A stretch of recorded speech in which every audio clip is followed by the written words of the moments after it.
ஆனால் election commission அது ஒன்றும் கண்டுக்கவே இல்லை. புகார் கொடுத்துருக்குறோம், சொன்னோன்னே அந்த வார்த்தையை மட்டும் எடுத்துடுறோன்னு சொல்லியிருக்காங்க. அதுக்குரிய நடவடிக்கையும் திமுக சட்டத்துறை எடுத்து இடத்தை பெற்றுக் கொடுத்த சட்டத்துறை தான் திமுக சட்டத்துறை. ஆக அவருடைய தவறு தக்க வேலைகள், அவருடைய தில்லுமுல்களை எல்லாம் உரிய வகையில் தேர்தல் கமிஷன் வேறது இப்போ உங்களுக்கெல்லாம் தெரியும். எலெக்ஷன் கமிஷன் பிஜேபியினுடைய பி டீமாக நீங்கள் செயல்படுத்து இந்தியா பூரா. இது நான் மட்டும் சொல்ல, எல்லோரும் சொல்ல ஆரம்பிச்சிட்டாங்க. ஒரு ஒரு சுண்டறிக்கை ஒன்று, ஒரு வாட்ஸ்அப்பில் ஒரு செய்தி ஒன்று வந்தது. அதாவது 19ஆம் தேதி ஒரு மாரத்தான் நடத்த போதா அதில் போட்டிருக்காங்க. அது தேர்தல் ஆணையத்தினுடைய ஆல் இண்டியா எலெக்ஷன் கமிஷனுடைய ஆதரவோடு நடைபெறுவதாக ஒரு நிறுவனம் போட்டிருக்காங்க. அது பிஜேபியினுடைய பி டீம். அதில் ஃபர்ஸ்ட் என்ன போட்டிருக்காங்க தெரியுமா? Let us run for change அப்படின்னு போட்டு வாக்காளர்களுக்கு வாக்கு போடுறதுக்குரிய விழிப்புணர்ச்சி ஏற்படுத்துகிற மாதிரி கீழே போட்டு ஒரு ஸ்டார் போட்டு அதில் மெசேஜை ரன் ஃபார் சேஞ்ச் அப்படின்னா என்ன இருக்கும்?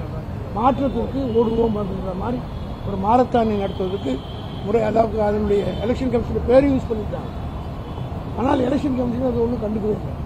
புகார் கொடுத்துருக்குறோம், சொன்னோன்னே அந்த வார்த்தையை மட்டும் எடுத்துடுறோன்னு சொல்லியிருக்காங்க. அதுக்குரிய நடவடிக்கையும் திமுக சட்டத்துறை எடுத்து ராகுல் காந்தி நாளைக்கு வராது, முதலமைச்சர் ஒரே மேடையில் பங்கேற்கலாம் வாய்ப்பு இருக்கா? ஏற்கனவே ப்ரோக்ராம் போட்டேன், ஷஃபிள் ஆகக்கூடாது. ஒரு பக்கம் பண்ணுறாரு, நாங்கள் ஒரு பக்கம் திமுக சார்பில் டைம் இருக்கு.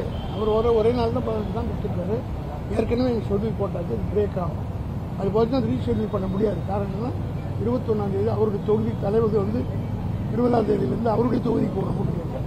ஒரே ஒரு நாள் தான் இடையில இருக்குது. அதனால் பிரேக் ஆச்சுன்னா அது டிஸ்டர்ப் ஆகும்.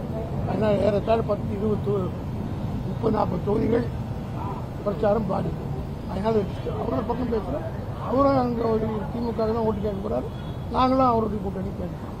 அண்ணாமலை ஒரு விமர்சனம் வைக்கிறாரு, திமுக தமிழ்நாட்டில் தோக்கணும் ராகுல் காந்தி விருப்பப்படுறாரு, அதனாலதான் அதான் பொய் ஆகி போச்சு வந்துட்டாரு.